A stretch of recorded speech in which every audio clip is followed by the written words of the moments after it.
Hi, everybody, and welcome back to the latest episode of Mrs. Mummypenny Talks. So we're now on episode 7, and the big question this week is, drumroll, how can I have it all? Which is such an exciting question, and I cannot wait to talk to my guest, Ola from All Things Money, about this amazing subject. Thank you so much, Ola, for joining me.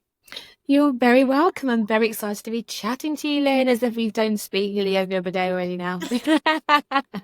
I know we're WhatsApp buddies now. Like Yeah, that's it. you won't get rid of So me. yeah, well, we recorded a podcast on your show.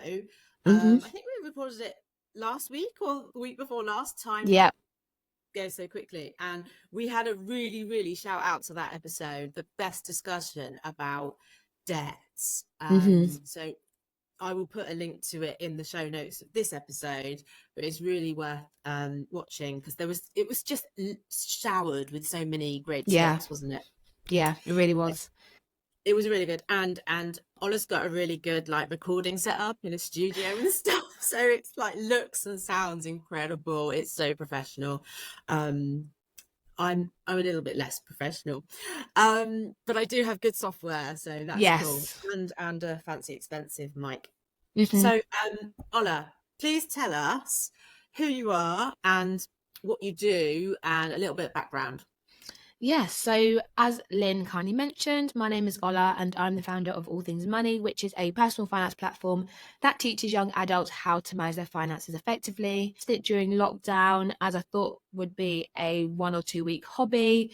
4 years later now, it is my full-time job. So as well as my socials online, I have a podcast, host workshops, live events, and yeah, try and do as much as I possibly can to kind of financially empower the next generation.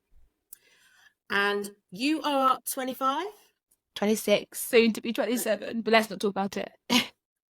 So, but the really interesting thing about that is there's a 20-year age gap between us. Yes.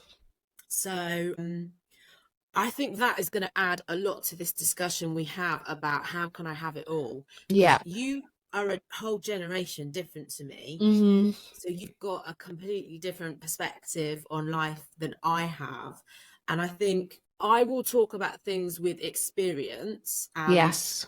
sort of guidance, where I think you will talk about it more with a position of this is what I expect from Yeah. life. And it will be hmm interesting to see how we meet in the middle. Yeah. So yeah, I'm literally so excited about this discussion. I've been looking forward to it all day because I'm reading a lot of stuff online at the moment about the Mm. discussion, how can I have it all? So Paloma Faith, Yes. amazing singer. I've seen her at a festival. She is so good live, I love literally her. I amazing. love her. Oh. She's so outspoken and just goddamn honest. Mm. And she's got a new book coming out, which is called MILF, which stands for Motherhood, Identity, Fuckery. No, Love and Fuckery. I thought Yeah. you were going to say Motherhood, something else before you said that. well, yeah, you say that. Some twat online yesterday said, "Oh, you're such a MILF." Like, block. Classic. It's disgusting. Like, Yeah. Yeah. anyway, we'll get on to misogyny because it's really bad at the moment, and Mm. I'm getting trolled quite badly, and it's a little bit traumatic. But anyway, so yes, so she's just such an example to women, Yeah. and she's a single mom. She got divorced in 2022. She's got 2 quite little children, and Mm. she's about my age, in her early to mid 40s. And she's admitted that the struggle of balancing your family, your life with when you're a single mum is really difficult and Yeah. actually impossible. So Mm. that's why everybody's talking about it at the moment. But actually, I came up with a big question about 6 weeks ago, and I just thought you'd be the perfect person to talk to because of your perspective. And you are Yes. a very lovely person with Oh. a beautiful, this is going to sound really airy fairy, but I just think you have an incredible aura, and you're so warm and you're so enthusiastic that when we meet in real life, like we did at the House of Lords event, Yes. God, that was a long time ago. You're just like attracted to you because you're so just so welcoming with your Oh. Thank you, Lynn. Yeah, it's a weird thing because not many people have it. Mm. It's almost like charisma, but in a good way for women. I'll take it. Shower me, Yeah. shower me. It's been a rough week, so Yeah. Yeah. Well, we have to big each other up, right? yes, we Because do. We do. and also we have to big ourselves up because Mm. it's very rare you get somebody showering you with Yeah. compliments, is it? As a woman, um, unless it's, oh, you're such a MILF. Ugh, Yeah, we don't want to hear that. Oh, you're literally, so like, fit. oh God, it does my head in. Yeah. But yeah, so that's the big question. So I suppose my first point to you is, so the big question, how can we have it all? What does that mean to you? For me, can we have it all? I picture that question being like, can we have complete happiness? In terms of having it all, I'm assuming, because I think a lot of us naturally associate happiness with a being or something or having something in person, right? So I think the question, how can we have it all, is can we ever be fully happy? Can we be fully satisfied to the point where you don't need anything anymore? So that's kind of how I've interpreted the question. How can we have it all? I mean, can we have it all? I don't think we can, sadly. I think we're always constantly looking for happiness. And once we've finally got something that we thought was going to give us complete happiness, we always want more and always want more and more and more. So that's kind of how I've interpreted your question. That's really interesting because I've got a different definition of it, as you would Okay. expect. Yeah. So can we have it all? So I've turned it into sort of compartments of life. And Mm. this is, so I've got this sort of theory I use with my friends when we voice note each other. We talk through our tents, Okay. and your tent is structured with a central pole in the middle, which is your Mm. health and well-being, which is the most important one. Yeah. Then you've got four other tent poles on the side, and your tent poles might be different to mine. Mm-hmm. So my 10 poles are love, family, work, and friends. Yeah. And the love, it doesn't mean relation. It does mean relationship, but it actually means self-love. Okay. So if I was to tell you today how I'm feeling with my tent poles, so health-wise, I had a really awful time in May, but June has been really positive. I'm finally getting sleep. The doctors are really helping me because I had insomnia. So my health is really good. Like, I'd put it up at sort of 7 out of 10. My friends are amazing, 9 out of 10. Like, I see them all the time. I love my friends. I mean, you're a new friend now. Yep. And then love, if I flip that into self-love, it's a difficult one because I struggle with self-love, but I think a lot of people I'm do, though. exactly, but I'm working really hard on it. Yeah. Like, I want to be able to look at my body and say that I love it. But I've been brought up on a diet culture where, Lynn, you should be 10 stone in weight. You should be a size 10 to 12. All this Um, BMI nonsense. I know, and I can't, it's really difficult to get it out of your head when it's Yeah. been bred into me from the age of like Yeah. 15. And you Mm-hmm. think I'm 47, so that's 30 years. Yeah. Where at least you've only had 10 years of it, but then you've got different Still parameters. rough. Yeah, but Yeah. you've got the social media like Yeah. saying to you, you need to look a certain way. Mm. So yeah, but we can come onto your tent poles as well. So yeah, self-love, I'd say 7 out of 10. Family, I had a few issues which have been nearly resolved, so that's probably 6 out of 10. And Mm. then work is amazing, so I'm going to give that 9 out of 10. So if you add it all up, like, I'm way over 50%. I'm probably at Yes. about 75%, which is Mm. a really strong position to be in, because as long as you've got some stability with a couple of tent poles, you're always going to have something which is Yeah. wobbly. Yeah. My family and my love is a little bit wobbly at the moment, but I've got Mm. friends at work which stabilizes me, and health is good. So I think it's a really lovely, and I've sort of, because I've got this book because I needed to reference it. It's sort of come from this book, which is called Okay. The Bridge by Donna Lancaster, a 9-step crossing into authentic and wholehearted living, which I got from Fern Cotton's Happy Place podcast. Love. Bought it obviously, and I just think it's a really nice way to express your life, but it does really link back to your happiness point as well. Yeah. And it's quite a good thing to reference, like when I'm doing that quick little voice note to like my best mate Becky in Bristol, we literally go through our tent pegs.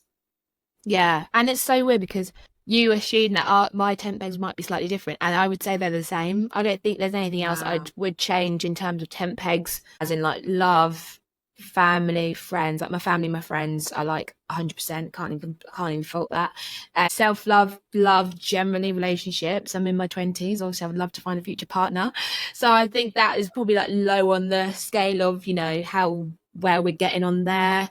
So I think maybe we interpret love slightly separately, but I guess when it comes to self-love, that's something myself needs a lot of work on. I think women in general, I don't think there's a lot of women that can say they wholeheartedly love themselves, which is sad. It's really sad. But I think external pressures have a huge role to play on that. And then work. I obviously run a business as well. So yeah, that's probably like 60% at the moment. I've been having, like, as you know, we've spoken about this off the podcast, but it's been a roller coaster running a business this year. So yeah, I would say our tent pegs are very similar, especially when it comes to obviously health and well-being. That obviously is always centre. Fitness wise, health wise, very lucky. It's kind of like 90%. I did battle with insomnia for so many months. It's funny, I think the coming back from Japan has helped me being able to sleep. I think somehow I've kind of managed to marry them up so I can actually sleep 7 hours consistently now, whereas for nearly 2 years I've really struggled getting a full night's sleep. I used to wake up at like 2 o'clock, 3 o'clock, like I used to nearly cry, being like, body, just sleep. So I think coming back from Japan, I think the effects of that jet lag has really helped me actually kind of level out how I can sleep now. Yeah, that's really interesting.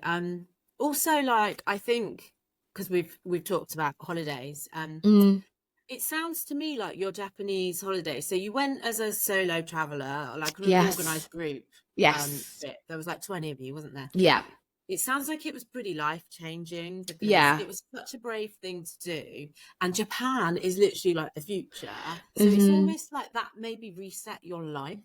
Yeah, I think so. And I think, and what I'm really trying to work on more so now, despite having a really tough year, I think practicing gratitude is so important. So I think in Japan, I had this moment, and hopefully some people can relate with me, because I think sometimes we're really bad at giving ourselves grace and just congratulating ourselves. But there was one afternoon in Japan, like we were at this rooftop, and I was looking at it and I was like, wow, Ola, I know you might not think you've had the best year, but you are here in Japan paying X amount of £1,000 that you have funded through your business. You've not had to seek external help. You've not had external help since you've gone self-employed for 2 years. Like, give yourself grace and congratulate yourself more often. I think that's something I really struggle with, and I'm sure lots of other business owners do as well, because we are always like, I know we're talking about can we have it all, you're always chasing the next thing. You might get the contract you've wanted for years, and then you're like, okay, I've got that, what's next, what's next, someone else has done this, I need to do the same, or if not better. So I think we're always constantly chasing gratification in some way, shape or form. Yeah, and also the nature of our jobs, we do the same job as each other. Yeah. Is you think that your success is almost based on numbers, isn't it? It's how many followers you get, it's how many comments you get on posts. And I think that's a really unhealthy, I find it really unhealthy to get obsessed with that kind of stuff. So you said about compare, and we've talked about comparing yourself to other people before, and I've tried to say to you that we are unique. We all have our individual skills, and even like you say that you're compared to certain people. Well, no, because you're Ola, you're the one who's doing your financial advisor qualification and really loving it. Thank you. Yeah, definitely. But you're the one putting that work in, aren't you? And that's going to give you like a USP. That's always when you study business, because I did like a business studies A level, and then I studied it as part of my degree. So I did maths with statistics and management. You're crazy. It was a really good degree, but a lot of it was management theory. And you have, the first thing when you set up a business is, right, what's my USP? Why are people going to employ me as opposed to them? So I think a little bit of like, I've got a mentor who sort of looks at my business from a corporate way. So he's always like, you need to have a strategy, you need to have a 5-year Yeah. plan. And I'm like, I don't want a 5-year plan. I don't even know what I'm doing next week. And he's like, no, don't be stupid. Of course you know. And of course I know I've got a plan for the rest of this year. I know what's happening every month. And he's sort of enabled me to sort of get it written down. And like Yeah. when you have a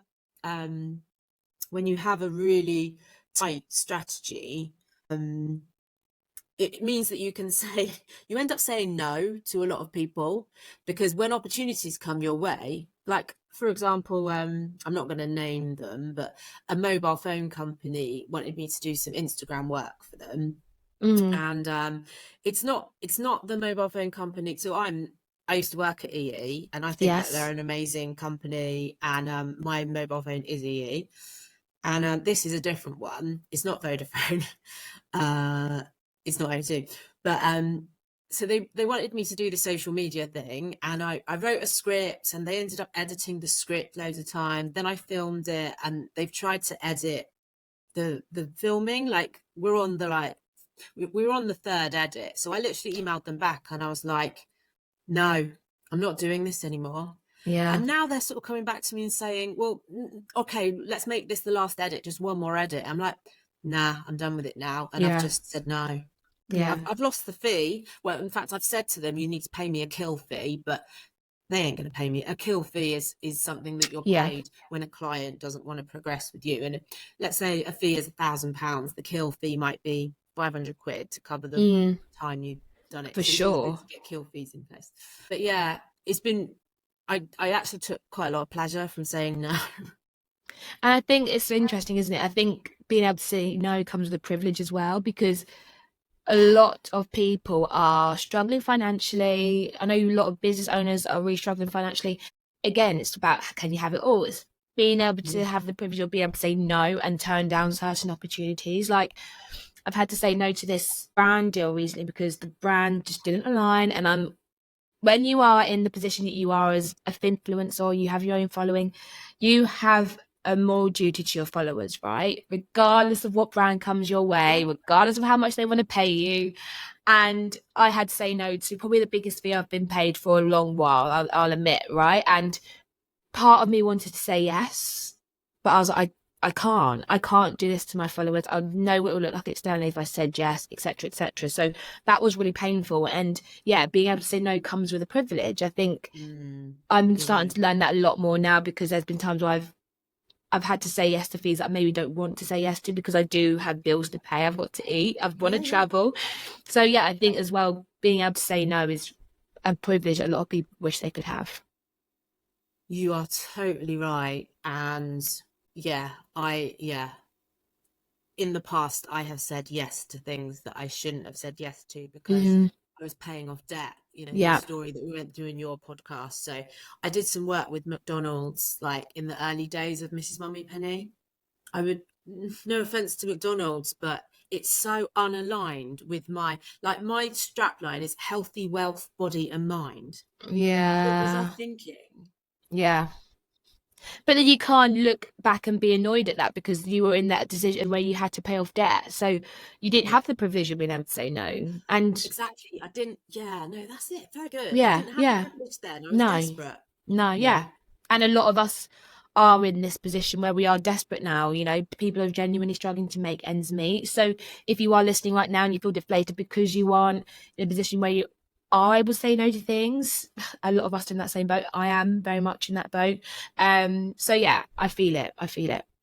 Yeah. No, that's really cool. That's a good discussion.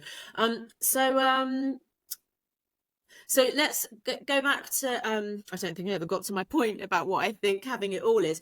So yeah, I think having it all is all the tent pegs being at optimal level. Yeah. However, that is impossible, as I said, because you are never going to be in a situation where work is perfect, family is perfect, you've got a wonderful relationship where you both love each other and still like touch each other in bed. You have a house that looks perfect. You've got plenty of money. you're healthy. Like, when are we ever going to be in a situation with all of those things at the tip top, top of Maslow's hierarchy of Yeah, needs? very rarely. And it's so weird because a few weeks ago, thought I was in that position where I think I actually was fully satisfied with everything. I mean, business, maybe not 100%, but I was getting to the point where I was like, oh my gosh, is this what complete satisfaction feels like? But it Yeah. doesn't last long. So even if you do No. get to the point where you're like, oh my gosh, I maybe have got it all, I'm at 100% optimum everywhere, it only lasts for, I can't tell you how long it lasts for, but it A doesn't day. last long. Yeah, if that, because all it takes is for you to open LinkedIn again and you see someone else has done something you haven't yet achieved and whatever, or you break up with someone, XYZ. So yeah, it doesn't last long. So maybe being devil advocate and going opposed to what you think, maybe it is possible to have it all, but it doesn't last long if you do. I feel like this is Or really doom and gloom, but I think it's just reality, isn't it? Or do you just have lower expectations? Okay, so having expectations is something that I've always struggled with throughout my life. I didn't have children. No, I wasn't in the same situation as you, because I was working in the corporate world. I was Isn't working for it? HSBC in the city. Yeah. I just qualified as an accountant at the age of 24. I was with a guy who so basically, when I was 21, I met a guy who was a lot older than me. He was 30 when Okay. I was 21, and my dad had died not long before. So I was looking for a father figure. I was looking for somebody to look after me because Mm-mm. of, what had happened to me, like mum and dad dying. And this guy, Mark, he was absolutely lovely. Like, we had a wonderful 5-year relationship. Like, it was really, really lovely. I moved into his house in Kent after uni, and then we moved to Essex near Brentwood, where we Yes. bought a house together. So I was a homeowner when I was 24. Wow. No, it's crazy. But he had a lot of money, right? He was 30 and he was an accountant in the city. So I remember Yeah. when I met him, my starting salary when I went to HSBC was 25 grand, which is a lot of money that, I was 22 and getting paid 25 grand in 1999. Yeah. I appreciate now that that's always an amazing salary. But he was on about 50 grand, and I just remember thinking, oh my God, he's so loaded. He's a And millionaire. yeah, literally, he had his own house. He came from quite a wealthy family, so we had all these amazing holidays, and Mhm. that's how I discovered designer handbags, because he gifted them to me. We used to go to really expensive meals. Like, it was a wonderful life for 5 years. But so yeah, when I was 25, that was all sort of mid-flow. But then, see, what I tend to do is I get a bit I just want to shake my life up every few years, and Yeah. I want to make changes, and I wasn't happy with him because we ended up being like just mates rather than Mm. lovers. We weren't having sex. And yeah, I split up the relationship, but we had a house together, and Yeah. it do you know what, though? It ended very amicably. Literally, he was like, well, we've got to sell the house. So I'm like, yeah, right. So we sold the house, and there was a 50 grand profit between when we bought it and when we sold it. He was like, I'll just give you 25 grand. Easy. That was it. Didn't have to Easy. involve solicitors or anything. It was Yeah. so amicable. Yeah. Yeah. So yeah, so I was talking about expectations. So I sort of trundled along in my 20s with the expectations that I had to have a really good career. I had to be Mm. earning as much money as I possibly Yeah. could. Money was really important in my 20s because dead parents, I had Yeah, no for other sure. ways. Wasn't interested in kids, not in my 20s. I wanted to travel. I wanted to have nice handbags. I wanted to have a good job. That was what I was motivated. I wanted to see my mates. Yeah. That's what I was motivated by. And then when I got towards the end of my 20s, so older than a bit, yeah, I suppose if you're saying you're nearly 27, I met my ex-husband. I met him when I was 27 and fell head over heels in love with him. Where to the point where he literally moved in with, because I owned a house at that point with a Yes. mortgage. He moved in with me within 3 months. Wow. It was too fast. And like within 3 years, I was pregnant. And then we had to get engaged and we had to get married. It was all a bit of a shotgun thing. So on my wedding day, I was 22 weeks pregnant. Wow. So my expectations changed again at the end of my 20s. I was just like, oh God, all my friends are having babies and getting married. I need to find somebody to have babies with and get married. And I literally just went for the first man that came along, and he wasn't the right man because we're now divorced. And this is what a lot of people who are single in their late 20s are battling against, because it's very easy to want to have it all. So I've got the business, got great friends, got the family, haven't got a relationship. And you do start to think, oh my gosh, time is running out. And that's where you could easily trip, fall, stumble, and settle. And I think it's really important. Settling, isn't it? That isn't the case. Yeah. And I think that's what a lot of people really struggle with. It's like, do I run the risk of being single forever, or do I take the first person that is kind to me and, you know, treats me nicely? And I think that's really hard sometimes, but especially when you are, I'm not speaking for myself, I'm speaking for the general population, but when there's a lot of people that do just want some love in their life, I think I am fortunate that I do have my friends, I do have my mum, my sister, and my outer family that are just, we're all so close. So it isn't a need in my life, but I know how it can easily become a need if you don't have, you know, a fatherly figure or a mother figure around, or any friends. Life can be so lonely. So I can see why then people then fall down these, like, you know, these other alleys. And it's about self-esteem, right? And I love self-esteem as a singer as well. Just to put that out there. Yeah. If she's listening, I really want to meet you. Rebecca Lucy Taylor, I love you. Just got to put that out there. Of course. And her new song is amazing. She just released it yesterday. It's so cool. I'm going to just listen to it. So self-esteem, yeah. So, and I've been doing a lot of work on this as well. And it goes back to the sort of body image stuff we were talking about. You have to love yourself. You have to be your own best friend. And also, like, I did What is Happiness episode with Timmy, which is episode 2 of this season. And if you're sort of thinking, oh, but I don't love myself, I hate how I look, I don't think I'm pretty, all that kind of stuff, go back and listen to What is Happiness with Timmy. And we both are very good friends with Timmy, and it will just revolutionize how you think and feel about yourself. Because self-love is really hard. Like, I've always hated my body. Always. Until And it's such a shame. You're beautiful. But, like, I've got... I've just got... We're women. We're women. And I've been, like, at the moment, I am a size 12. So I am actually pretty happy with myself. Yeah. Like, I've been 16 stone before.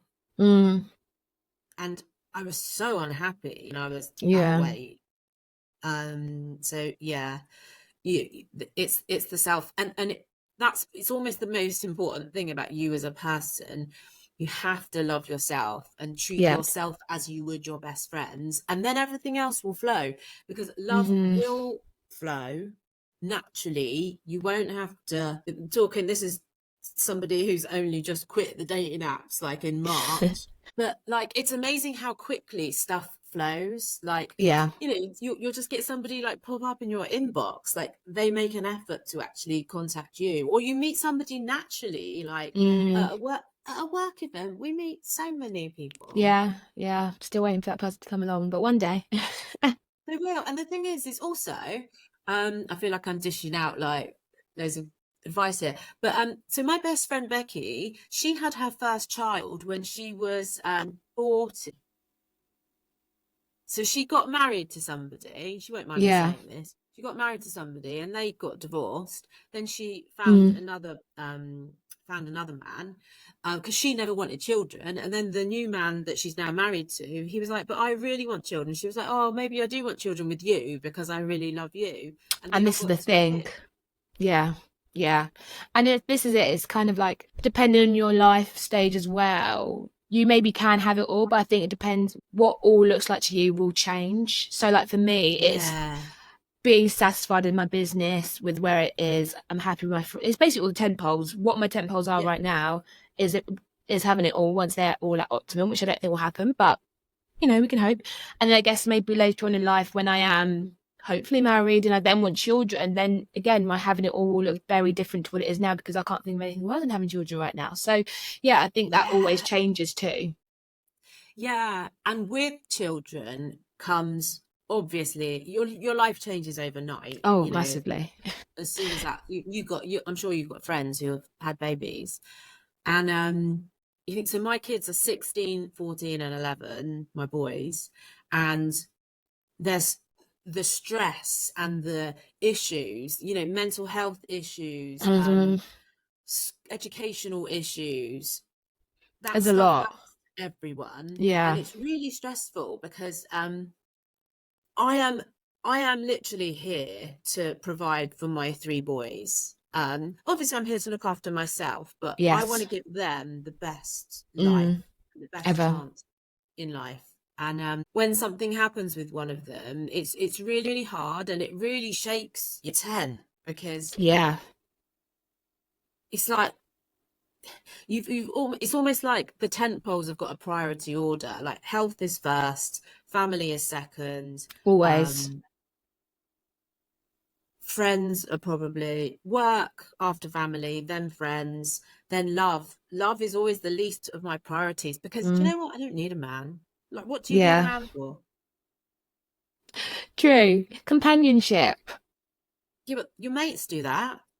Not when all your friends in relationships. There's only so much you can have with your friends at some certain points. And sometimes it is about having companionship. But let me not get Yeah. soppy on this podcast.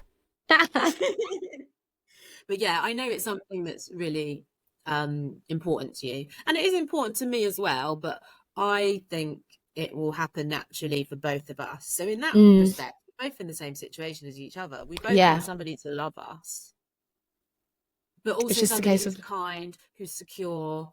Um, we need somebody with a secure attachment style. We do not need avoidant. We do not need anxious. yeah. Yeah. Definitely. Life's for learning, isn't it? I think life is ups and downs, which is why I don't think we can ever have it all because, like I said, it doesn't Yeah. last long enough if we do. And without sounding doom and gloom, I do think there's also times where we need to give ourselves grace when we actually don't actually take time to reflect on what's actually going well in our lives. I think a lot of us have really hit or knocked hard by the things that aren't going well, and then we forget actually, you know, I'm still really healthy and fit. I'm alive. My friends and family are alive. You know, it's there's so much more to be grateful for, and that's one thing. And like I said, I'm working really hard on is to practice gratitude more because we don't do that enough. And I think sometimes the universe, God, whatever you guys believe in, if you're listening, sometimes I think there's reasons why things don't happen if we're not practicing gratitude. Then there's no reason why we'll be giving more of what we've already got if we can't be thankful for what we have. So yeah, that's why I'm trying really hard to practice a bit more gratitude in life at the moment. I love that. Um, Yeah, I think like if we're gonna pull out sort of key takeouts for people that are Mm-hmm. going to aid their happiness and make them feel better about stuff, gratitude is so important. And that's write it down in a journal at the end of the day, Yeah. or like do it on a voice note to your best Mm-hmm. mate. I will quite often I love gratitude, and I know it makes people feel really good when I say nice things to people. So Yeah. I often express my gratitude to people. I'll just send them a message and like, I think you're amazing. And people are often quite bowled over by it because Yeah. we don't get that kind of genuine, authentic praise very Yeah. often, do we? No, especially if you work for yourself, you have no manager saying well done. You have no but your friends do support, but some of them don't necessarily get it. So Yeah. again, and also how much can they praise you because they probably hear the same thing all the time. Do you know what I mean? So it is sometimes you do just need that external validation, and that can come from anyone really, and it's always appreciated. Yeah. Yeah. Yeah. So I think you're amazing. Thanks, Lynn. Yeah, so practice gratitude. I'm trying to think what other things I do that help me with because I have to admit, I do not have it all. And I never will. Yeah. And I never want anybody to expect you're gonna have it all. As I've Mm, already said, I've got family stuff that's going on. yeah. Have I got enough money? No chance. Have I got enough saved? Yes. Have I got enough in my pension? No. Like You know, what am I going to be doing in 5 years' time? Oh, Lord it's all knows. going I shouldn't on, say that. all going on. It's a lot. It is a lot. But I think also alongside gratitude, I think it's about reflection as well. And I'm trying not to do this too much this year because I think it's not helping me in the way it should, but reflecting on how far you've come as well. So like, you know, what did your last year look like and how far have you come, if you have come far from that? Or like, you know, comparing yourself to the last 10 years, because I think, again, as cringy as it sounds, and I need to do better at this, is the only person you can compare yourself is to old you. And I think that's really important as well. I think that's another tip that people need to take on because, we're always constantly chasing or looking or comparing ourselves to other people when really the only people we should actually compare ourselves is to us. So, gotta sound like a preacher today. Get me to a pulpit. No, that's but the thing is that's what you're all about. You're just a genuine, lovely person who, like, you are doing what you do because you want to help people, you want to inspire people, and you are. Thank you. So that's the biggest sort of thing that you can celebrate about your job. You think of all that, you know, that audience of, I guess, mainly women in their 20s who follow you. Yeah. How are you helping them? Like, you're literally saving people probably millions of pounds. Yeah. You're helping younger women get towards financial freedom and financial independence. Like, I mean, I'm doing the same to women who have missed the boat in their 20s and 30s and trying to get there in their 40s. So you're catching them when they're in their 20s, which is amazing. Thank you, Lynn. And now, as are you. You need to sing your praises too. You're smashing it. I'm sure the people listening as well are also smashing it in their own respect. And I think that's also really important. It's like, what does smashing it? I hate that term because people always say it to me all the time and I never feel like I am. So I don't know. What does smashing it look like to you, rather than what does it look like externally to people watching you? So I think that's also another thing that's really important because I hate this term like, oh my God, you're smashing it. Well, I don't feel like I am. So you're, as much as I know that's come from a really good place, it doesn't really help people. So I think, again, what does smashing it look like to you? I think that's really important, and look inward when you are reflecting that. Amazing. I think we've said it all there. Yes. Thank you ever so much. That was, I said we'd end up closer to 40 minutes than 30. And we could probably go on for another couple of hours. Yeah. Can you tell listeners and watchers how to find you on the internet? Yes. So you can find me at allthingsmoney_ on Instagram, TikTok, Twitter, LinkedIn, we're on there as well. On YouTube, All Things Money. And I also have a podcast where Lynn spoke to me as well and shared, honestly, amazing tips. So that's also at the All Things Money podcast, wherever you listen to your podcasts. You are everywhere. I am. I'm trying. You don't have a website though. www.allthingsmoney.com. Of course I do.